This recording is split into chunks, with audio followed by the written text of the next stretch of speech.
Good morning, Cyber family. This is Patti, and I just brought you in to show you what our grandson Tyler is doing.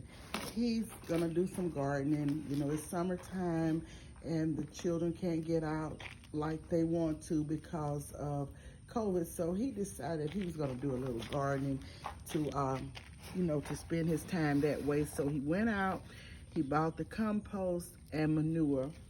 And this is the topsoil that he bought. And these are the flower pots that he's going to use to plant his seeds in.